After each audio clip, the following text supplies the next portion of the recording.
அன்பிற்கு இனியவர்களே, இயேசு கிறிஸ்துவின் நாமத்தில் வாழ்த்துகளும் வணக்கங்களும். பொதுக்காலம் 23வது ஞாயிறு நற்செய்தி பகிர்வுக்கு உங்களை பாசத்தோடு அழைக்கின்றேன். பெங்களூர் நகரின் மையப்பகுதியில் ஒரு சிறிய இல்லத்தை வாடகைக்கு எடுத்து நானும் என்னோடு சேர்ந்து 2 இளம் குருக்களும் ஆன்மீக பணியாற்றி கொண்டிருக்கின்றோம். எங்கள் இல்லத்துக்கு எதிர்ப்புறம் இருக்கிற வீடு, அங்கே ஒரு 70லிருந்து 75 வயது மிக்க ஒரு முதியவர் இருக்கிறார். அதிகாலையிலே எந்திரிச்சு தினந்தோறும் அவர் வீட்டுடைய முன்புறத்தை கூட்ட ஆரம்பிப்பார். அப்புறம் தெருவை கூட்டி அந்த குப்பையெல்லாம் எங்களுடைய வீட்டுடைய கிரில் கேட்டுக்கு முன்னால ஓரத்தில் அந்த மூலையில் சேகரித்து வைப்பார். நான் தினந்தோறும் காலையில் எழுந்திரிச்சு வாக்கிங் போவேன். இதை நான் பார்ப்பேன், ஆனால் கண்டுக்காமல் போயிடுவேன். இத்தனை வயதிலும் அவர் வேலை செய்கிறாரே என்று சொல்லி ஆச்சரியம் ஒரு புறம். ஆனால் இன்னொரு புறம், எங்கள் வீட்டு முன்னால் குப்பை சேருதே, அது மண் சேருதே, மழை பெஞ்சு அங்கே சகதி ஆகுதே, நாற்றம் அடிக்கிறதே, கொசுக்கள் உருவாகுதே என்று சொல்லி ஒரு வருத்தம் மறுபுறம். இந்த கன்சர்னை எப்படி அவர்கிட்ட சொல்றதுன்னு சொல்லி ஒவ்வொரு நாளும் கடந்து கொண்டே இருந்தது. ஏன்னா அவர் வயசுல பெரியவர், அவர் மீது ஒரு மரியாதை. அப்புறம் எனக்கு கன்னடம் தெரியாது, தமிழ் மட்டும்தான். அதில் எப்படி போய் அவர்கிட்ட ஷேர் பண்ணுறது 2வது விஷயம். 3வதாக அந்த ஏரியாவில், அந்த தெருவில் நாங்கள்லாம் ஃபாதர்ஸ், ஒரு நைஸ் காய், ஒரு இமேஜை கொடுக்கணும், அந்த ஒரு அழுத்தம் மறுபுறம். அப்புறம் இதையெல்லாம் தாண்டி அவர் அந்த ஏரியாக்காரர், சொந்த வீட்டுக்காரரு, நாங்கள் அங்கே வாடகை தான் அந்த பக்கத்தில் இருக்கிறோம். அதனால ஒரு தயக்கம், ஒரு பயம், இத்தனை விஷயங்களும் உள்ளத்தில் இருக்க அந்த விஷயத்தை அவர்கிட்ட பகிர முடியாமல் நாட்கள் நகர்ந்து கொண்டிருந்தன. ஆனால் எங்கள் வீட்டு பக்கத்தில் இன்னொரு முதியவர் இருக்காரு. அவர் போனார், அவர்கிட்ட இதை பற்றி சொன்னார். அடுத்த நாளே அவங்க வந்தாங்க. 2 பேரும் சேர்ந்து அந்த இடத்தை சுத்தம் பண்ணாங்க. இன்னைக்கு அந்த இடம் சுத்தமாக இருக்கிறது. முரண்பாடுகள், இது ஒரு சின்ன எடுத்துக்காட்டு. எனக்கு அவர் செஞ்ச முரண்பாடு. ஆனால் அந்த முரண்பாடை எப்படி அவரிடம் வெளிப்படுத்துவது என்று சொல்லி தயக்கம் நாட்களும் வாரங்களும் கடந்தன. ஆனால் எங்கள் பக்கத்து வீட்டுக்காரர் அந்த முரண்பாட்டை அழகாக எடுத்து சொல்லி அந்த காரியத்தை நடத்தி காட்டினார். நான் முரண்பாட்டை கையாண்ட விதமும், என்னுடைய பக்கத்து வீட்டு அந்த முதியவர் முரண்பாட்டை கையாண்ட விதமும் முற்றிலும் வேறுபட்டது. இப்படிதான் நம்முடைய வாழ்க்கையிலும் பல்வேறு முரண்பாடுகள் இருக்கின்றன. முரண்பாடுகள் இல்லாத வாழ்க்கை எதுவுமே கிடையாது. ஏன்னா எங்க 2-3 பேர் சேர்ந்து வாழ்றோமோ, 2-3 பேர் எங்க சேர்ந்து வேலை பார்க்கிறோமோ, அங்க இயற்கையாவே முரண்பாடுகள் தோன்றுகின்றன. ஏன்னா நம்முடைய எண்ணங்கள் வெவ்வேறாக இருக்கின்றன. நம்முடைய எதிர்பார்ப்புகள், நம்முடைய ஏக்கங்கள், நம்முடைய இலக்குகள், நம்முடைய அணுகுமுறைகள், நம்முடைய ஆளுமைகள், இப்படி எல்லாவற்றிலும் நாம் வித்தியாசப்படுகின்றோம். எனவே நமக்குள் இந்த வேறுபாடுகள் தோன்றுகின்றன, முரண்பாடுகள் தோன்றுகின்றன. இந்த முரண்பாடுகளை கையாளுவது எப்படி? தாமஸ் கில்மேன் என்று அழைக்கப்படுகின்ற உளவியல் நிபுணர் 5 கான்ஃப்ளிக்ட் மேனேஜ்மெண்ட் ஸ்டைலை பற்றி பேசுகிறார். முதல்ல அவாய்டன்ஸ், தவிர்ப்பது. இந்த வகை கான்ஃப்ளிக்ட் மேனேஜ்மெண்ட் இருக்கிறவர்கள் ஆமை போல. ஆமைக்கு ஏதாவது அபாயம் சுற்றி இருக்கிறது என்று தெரிந்தால் உடனே தன்னுடைய உடல், தன்னுடைய கூடுக்குள் இழுத்துக்கொள்ளும், தன்னை தனிமைப்படுத்திக் கொள்ளும். அதே மாதிரி இந்த மனிதர்கள் ஏதாச்சும் அபாயம் இருக்கு, ஏதாச்சும் பிரச்சனை இருக்குன்னா உடனே டபக்குன்னு தன்னை உள்ளெடுத்துக்கிடுவாங்க, தனிமைப்படுத்திக் கொள்வார்கள்.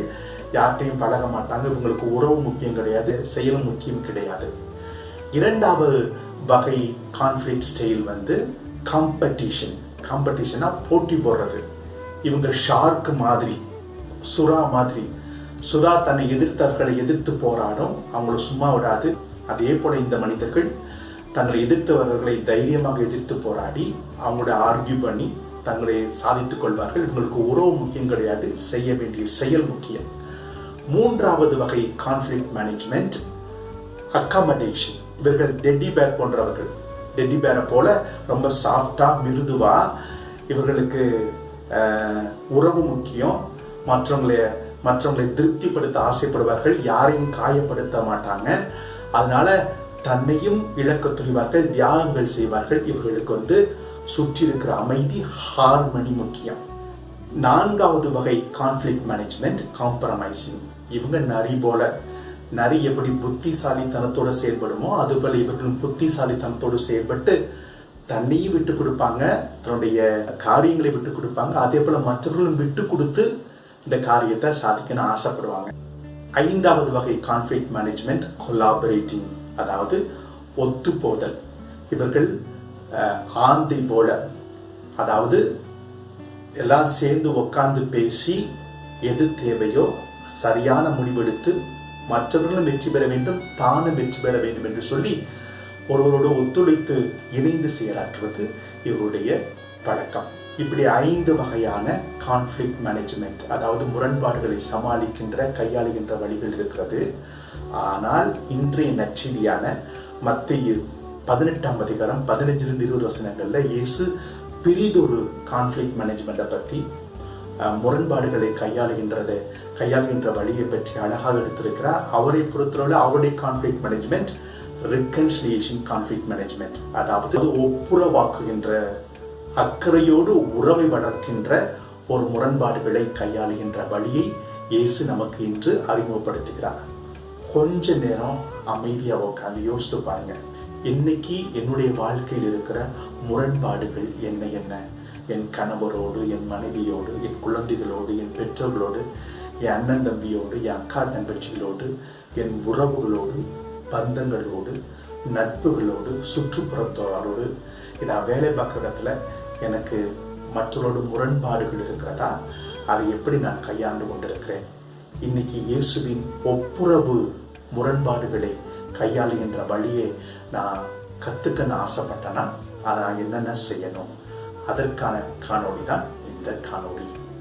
இயேசுவின் ஒப்புரவு கான்ஃப்ளிக்ட் மேனேஜ்மெண்ட் நாம் புரிந்து கொள்ளணும்னா அதுக்கு நமக்கு இன்றைய நற்செய்தி வாசகனுடைய பின்புலம், அதனுடைய களத்தை நம்ம ஆழமாக தெரிஞ்சு கொள்ளணும். இந்த நற்செய்தி ஆரம்பிக்கிற பொழுதே உன்னுடைய சகோதர சகோதரிகள் உனக்கு எதிராக பாவம் செய்தார். பாவம் என்ற வார்த்தையோடு ஆரம்பிக்கிறது. பாவம் என்ற வார்த்தையுடைய கிரேக்க மூலம் ஹமர்த்தியா, அதுக்கு அர்த்தம் என்ன? Miss the mark. எப்படி ஒரு வில் வைத்து எய்தப்படுகின்ற அம்பு ஒரு இலக்கை நோக்கி பாயணும், அந்த இலக்கை தவறிவிட்டால் மிஸ் த மார்க், அது தன்னுடைய ஏற்ற இலக்கை தவறிவிட்டு விட்டது. அதே போல நாம் ஒவ்வொருவரும் ஏற்ற இலக்கை தவறிவிட்டு விட்டால் நாம் பாவம் செய்கின்றோம். நம்ம தேர்ந்து கொண்ட இலக்கு என்ன? அன்பு, அன்போடு வாழுகின்ற வாழ்க்கை. அதான் இன்றைய 2ஆம் வாசகம் ரொம்ப தெளிவா சொல்லுது. எல்லா சட்டங்களிலும் தலையான சட்டம் அன்பு. ஏன்னா நம்முடைய கடவுள் அன்பின் கடவுள், is a God of relationship. அதே போல நாம் அனைவரும் அன்பின் கடவுளுடைய பிள்ளைகளாக நாம் இருக்கிறோம், உறவின் பிள்ளைகளாக நம்ம வாழணும். புனித நற்செய்தியாளரான யோவான் தன்னுடைய கடைசி காலத்துல எபேசு நகர திருச்சபைக்கு போதிக்கிறார். அவர் ரொம்ப நேரம் பேசுவார். ஆனா வயசாக ஆக உடல் இருக்கிற சக்தி குறைய குறைய குறைய அவரால் ரொம்ப பேச முடியல. சக்தி இல்லாதால அந்த குரல் தோய்ந்து போனதுனால ஒரே வார்த்தை செல்வனப்பார், அதாவது ஒரு வாக்கியம் மறையுரையாற்றார். அவர் திரும்ப திரும்ப சொன்னது little children love one another. இதைத்தான் திரும்ப திரும்ப சொல்லிட்டே இருந்தார். மக்களுக்கு போர் அடிச்சிருச்சு. அப்ப கேட்டாங்க, என்ன நீங்க இந்த ஒரே வாக்கியத்தை திரும்ப திரும்ப சொல்கிறீர்கள் என்று கேட்கிற பொழுது யோவான் சொல்வார், என்னுடைய ஆண்டவருடைய இதயத்தின் துடிப்பை நான் உணர்ந்தவன், அந்த இதயத்திலே என் காதை வச்சு கேட்டவன், அவர் கூட வாழ்ந்தவன், அவர் சொன்ன வார்த்தைகளை கேட்டவன், அவருடைய இதய துடிப்பும் சரி, உதடுகள் துடிப்பும் சரி, வாழ்க்கை துடிப்பும் சரி, திரும்ப திரும்ப சொன்னது லவ் ஒன் another. எனக்கு என்ன இயேசு பெருமான் சொன்னாரோ அதைத்தான் நான் உங்களுக்கு சொல்லுகிறேன். அது செய்தால் போதும் நம்முடைய வாழ்க்கை நலமடையும் என்று சொல்லி புனித யோவான் தன்னுடைய சீடர்களுக்கும் மக்களுக்கும் பகிர்ந்து கொண்டார். அன்பு செய்கிறதுனா என்ன? அதை இன்னைக்கு முதல் வாசகம் ரொம்ப பிராக்டிக்கலா சொல்லுது. இறைவன் எசேக்கியேலை பார்த்து சொல்லுகிறார், நீ உன்னுடைய மக்களுக்கு, இஸ்ராயல் வீட்டாருக்கு காவலாளியாக இரு என்று சொல்லுகிறார். அதே போலதான் இன்னைக்கு நம்ம அன்பு செய்யறோம்னா இறைவன் நம்ம ஒவ்வொருவரையும் நம்முடைய வீட்டில் இருப்பவர்களுக்கு, நம்முடைய அருகில் இருப்பவர்களுக்கு, நம்முடைய கிறிஸ்துவ சபையை சார்ந்தவர்களுக்கு, நம்முடைய சமூகத்தை சார்ந்தவர்களுக்கு நீ சௌகிதாராக இரு, நீ காவலாளியாக இரு என்று சொல்லி அழைப்பு விடுக்கிறார். ஒரு காவலாளியின் பொறுப்பு என்ன? வரப்போகின்ற அந்த அபாயத்தை முன்கூட்டியே உணர்ந்து தன்னுடைய மக்களுக்கு அந்த அபாயத்தை பற்றி எடுத்துரைத்து அந்த அபாயத்திலிருந்து தப்புவிக்க உதவுதான் அவர் காவலாளுடைய வேலை. அதே போலத்தான் நாமளும் நம்மை சுற்றி இருப்பவர்களே நம்முடைய வீட்டில் இருப்பவங்களுடைய அபாயத்தை உணர்ந்து அந்த அபாயத்திலிருந்து அவர்களை தப்புவிக்க, அதே போல் அவர்கள் வழி தடுமாறி சென்றால் அவர்களை அன்போடு கண்டித்து திருத்தி நல்வழிப்படுத்த வேண்டும். அதுதான் நம்முடைய உண்மையான வேலையாக, கடப்பாடாக இருக்க முடியும். மனுக்குலத்தின் முதல் கொலை முடிந்த பிறகு இறைவன் காயினை பார்த்து கேட்ட கேள்வி, காயின், உன்னுடைய சகோதரன் ஆபேல் எங்கே என்று சொல்லி கேட்டார். அதற்கு காயின் தெனாவட்டா பதில் சொன்னாரு, ஆபேலா எனக்கு தெரியாது, நான் என்ன என் சகோதரருக்கு காவலாளியா என்று சொல்லி கேட்டார். காலங்கள் மாறிவிட்டது, ஆண்டுகள், ஆயிரக்கணக்கான ஆண்டுகள் உருண்டோடி விட்டன. ஆனால் சூழல் மாறல, பிரச்சனை மாறல, அதனால கேள்வியும் மாறல. இறைவன் இன்று உங்களையும் என்னை பார்த்து கேட்கிறார், where is your brother, where is your sister? எனவே நம்மை சூழ்ந்திருப்பவர்களுக்கு நாம் காவலாளிகள், அவருடைய நல்வாழ்க்கைக்கு நாம் பொறுப்பாக இருக்கின்றோம். அவர்கள் வழி தடுமாறி சென்றால், இறைவனோடு முரண்பட்டால், நம்மோடு முரண்பட்டால், உறவோடு முரண்பட்டால், அதனால் வீட்டில் நிம்மதி அமைதி இழந்து காணப்பட்டால் நம்ம என்ன செய்யணும், அந்த முரண்பாட்டை எப்படி கையாள வேண்டும்? இயேசு 3 படிநிலைகளை அழகாக எடுத்திருக்கிறார். அதை பற்றி நாம் பார்ப்போம். முதல் படி, ஒருவர் தவறு செய்கிறார். அவருடைய தவறு குடும்பத்தின் அமைதியை, குடும்பத்தின் நிம்மதியை கெடுக்கிறது. அதை நீங்க உணர்ந்தா நேர போய் தைரியமா அப்படியே கண்ணுக்குள் கண்ணாக பார்த்து உங்க கன்சர்னை சொல்லுங்க என்று சொல்லி இயேசு அழைப்பு விடுக்கிறார். சொல்றது ஈஸி, ஆனா செய்யறது ரொம்ப ரொம்ப கஷ்டம். கோவப்படக்கூடாதுன்னு போறோம், ஆனா அங்க போனா கோவப்படுறோம். வார்த்தைகள் விடக்கூடாதுன்னு சொல்லிட்டு போறோம், அங்க போன வார்த்தைகளை நம்ம விட்டுறோம். டென்ஷன் ஆயிரும். தேவையில்லாம படபடப்பும் தேவையில்லாத பதட்டமும் காரியத்தை இன்னும் கெடுத்துருது. அதனால அந்த மனிதரை எதிர்கொள்வதற்கு முன்னால கொஞ்சம் கிரவுண்ட் ஒர்க் பண்ணணும். நம்ம என்ன செய்யணும்? முதல்ல ஜெபிக்கணும். கொஞ்சம் இறைவனுடைய பிரசன்னத்துல உட்கார்ந்து அந்த பிரச்சனைகளை பற்றி நாம் ஆழமாக அலசுகின்ற பொழுது இறைவனுடைய அருகாமை நமக்கு கிடைக்கிறது, இறைவனுடைய அறிவுரையும் கிடைக்கிறது. அந்த அறிவுரையும் அருகாமையும் நமக்கு தெளிந்த நீரோடை போட, எப்படி தெளிந்த நீரோடை நம்ம முகத்தை பார்த்தா முகம் தெரியுமோ, அதே போல் அந்த தெளிந்த நீரோடையான அமைதியான உள்ளத்தில் இறைவனுடைய அருகாமையில் நம்முடைய பிரச்சனைகளை பார்க்கின்ற பொழுது தெளிவாக நமக்கு தெரியுது. நம்ம என்ன பிரச்சனை பண்ணோம், அவங்க என்ன பிரச்சனை பண்ணாங்க என்று சொல்லி ஒரு தெளிவு கிடைக்கிறது. நம்ம படபடப்பு குறைகிறது, நம்ம கூலாகிறோம், அமைதியாகிறோம். அந்த அமைதியோடு போகிற பொழுது நாம் செல்கின்ற காரியம் நல்லபடியாக முடிகிறது. அதனால முதல்ல ஜெபம். 2வது சரியான புரிதல். அதாவது கான்ஃப்ளிக்டுடைய ஏபிசி நமக்கு தெரிஞ்சிருக்கணும். ஏபிசினா என்ன? சீலேருந்து ஆரம்பிப்போம். சீனா கான்டெக்ஸ்ட். ஒரு பிரச்சனை வருதுன்னா அதனுடைய கான்டெக்ஸ்ட் என்ன, எந்த சூழல், எங்க அந்த பிரச்சனை வந்துச்சு. 2வது பி, பிஹேவியர். அவருடைய பிஹேவியர் என்ன, என்னுடைய பிஹேவியர் என்ன, என்னை சார்ந்த மற்றவருடைய எதிர் நடத்தைகள் என்ன, என்னென்ன பிஹேவியர் இருந்துச்சு. 3வது ஏ, ஆட்டிடியூட். அந்த மனுஷனுடைய ஆட்டிடியூட் என்ன, என்னுடைய ஆட்டிடியூட் என்ன, எந்த ஆட்டிடியூட் என்ன மோட்டிவேட் பண்ணிச்சு, அவருடைய எந்த ஆட்டிடியூட் அவரை இந்த பிரச்சனை மோட்டிவேட் பண்ணுச்சு என்று சொல்லி அந்த மனநிலையை உணர்ந்து கொள்ளுதல். இதெல்லாம் உணர்ந்து கொண்டு இப்ப நான் அவர்கிட்ட போய் பேச ஆசைப்படுறேன், அதனால என்னுடைய ஆட்டிடியூட் எப்படி இருக்குன்னு சொல்லி நிர்மாணித்தேன். அதாவது என்னுடைய ஆட்டிடியூட் அங்க போய் அவரை குற்றப்படுத்துவதோ அவர் செய்வது தவறு என்று சொல்வதோ அது முக்கியமானது கிடையாது. மாறாக ஒப்புரவாகுதான் முக்கியம். அதே போல கன்ஃப்ரண்டிங் முக்கியம் கிடையாது, இங்கே கேர்ஃப்ரெண்டிங் முக்கியம் என்பதை உணர்ந்து கொள்ளுதல். அதே போல இங்கே ஒருத்தர் கரைப்படுத்துவது கிடையாது, அக்கறை முக்கியம் என்ற ஒரு ஆட்டிடியூடு போகும்பொழுது ஆட்டோமேட்டிக்கா நான் பேசுகிற பேச்சு, என்னுடைய டோன் எல்லாமே கரெக்டா இருக்கும். அப்ப அந்த எதிர்கொள்வது மிக எளிதாக இருக்கும். 3வதாக தாழ்ச்சி. அதாவது தொடக்க கால திருச்சபையில் டெசர்ட் ஃபாதர்ஸ் இருந்தாங்க. அப்படி ஒரு பாலைவன ஃபாதர் ஒரு குரு இருந்தார். அவர் பேரு அப்பா மோசஸ். அவர் சிறு வயசுல அவருடைய வாழ்க்கை தாறுமாறான வாழ்க்கை, திருடராக இருந்தா. அப்புறம் மனம் மாறி ஒரு குருவாக மாறுகிறார். அப்ப டெசர்ட் ஃபாதர்ஸ்க்குலாம் தலைமை குருவாக அவர் மாறுகிறார். அப்ப அவர் வாழ்கிற இடத்துல ஒரு சின்ன குரு ஒரு தப்பு செஞ்சிடாரு. உடனே கவுன்சில் கூடுது, அவர் செஞ்சதை கண்டிக்க வேண்டும் என்று சொல்லி அந்த கவுன்சில் கூடுது. அப்ப அப்பா மோசஸ அழைக்கிறாங்க. அவர் போகல, அவர் வீட்டிலே இருக்காரு. அப்ப திரும்பவும் ஒரு பிரீஸ்ட் போய் கூப்பிடுறாரு, வாங்க உங்களுக்காக மற்றவர்கள் வெயிட் பண்ணிட்டு இருக்காங்க என்று சொல்லி கூப்பிடுகிற பொழுது அவர் ஒரு ஓட்டை ஜக்கு எடுத்துக்கிட்டு அதில் தண்ணி நிறைய ஊற்றிக்கிட்டு ஜக்கு வழியாக தண்ணீர் கீழே வடிந்து கொண்டு இருக்கிறது, அதை எடுத்துக்கொண்டு வர்றாரு. அப்போ எல்லாரும் கேட்குறாங்க, என்ன ஓட்டை ஜக்கு தண்ணி வடிஞ்சிட்டு இருக்கிறது உங்களுக்கு தெரியாதா என்று சொல்லி கேட்கிற பொழுது அவர் சொல்றாரு, இந்த ஓட்டை ஜக்கு போல தான் என்னுடைய வாழ்க்கை. நான் எவ்வளோ தவறுகள் செய்திருக்கிறேன், எவ்வளோ குற்றங்கள் செய்திருக்கிறேன். அந்த தவறுகளும் குற்றங்களும் என் பின்னாலே தண்ணி போல ஒழுகி கொண்டிருக்கின்றன. இத்தனையும் வச்சுக்கிட்டு நான் எனக்கு முன்னால் இருக்கிற ஒருவனை நான் எப்படி தண்டிக்க முடியும், எப்படி நான் ஜட்ஜ் பண்ண முடியும் என்று சொல்லி அவர் கேட்க, அதை உணர்ந்து கொண்டவர்களாக அந்த குருவை மன்னித்து அவர்கள் விட்டு விடுகின்றார்கள். இந்த தாழ்ச்சி எப்படி அப்பா மோசஸ்க்கு இருந்துச்சோ அது எப்போ நம்ம ஒவ்வொருத்தருக்கும் அந்த தாழ்ச்சி இருக்கணும். Nobody is mister perfect, nobody is miss perfect.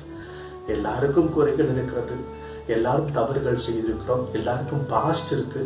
அதை உணர்ந்தவர்களாக நாம் வருகிற பொழுது, அந்த தாழ்ச்சியோடு இருக்கிற பொழுது நாம் பிறரை கரைப்படுத்த மாட்டோம், பிறரை கேவலப்படுத்த மாட்டோம், கண்ணியமாக நாம் நடத்துவோம்.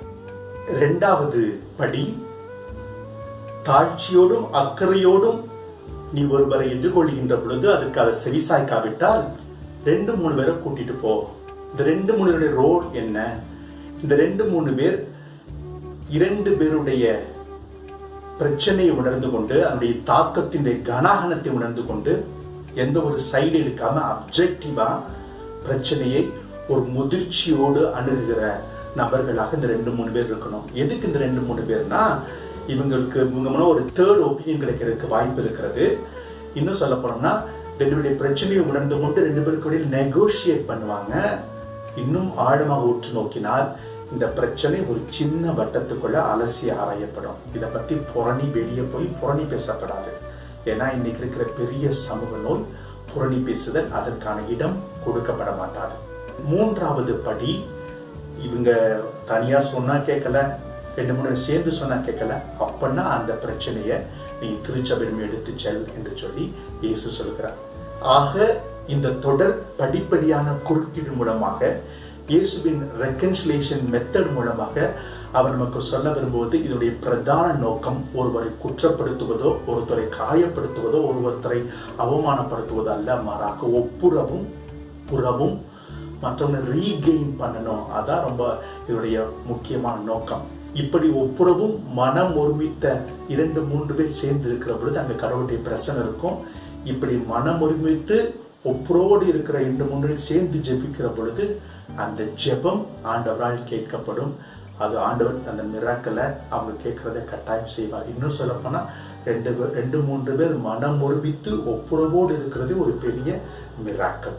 எனவே இந்த நாளில் உங்கள் வீட்டில், உங்கள் வீட்டை சுற்றி நீங்கள் பணிபுரிகின்ற இடங்களில், உங்கள் சபைகளில், உங்களுடைய சமூகங்களில் அந்த ஒரு ஒப்புரவும், அந்த ஒரு அன்பும் உறவும் மன்னிப்பும் நிறைய இருக்க நான் உங்களுக்காக ஜெபிக்கிறேன். நீங்களும் எங்களுக்காக ஜெபித்துக் கொள்ளுங்கள். இறைவன் நம்மை நிறைவாக ஆசீர்வதிப்பார். ஆமென்.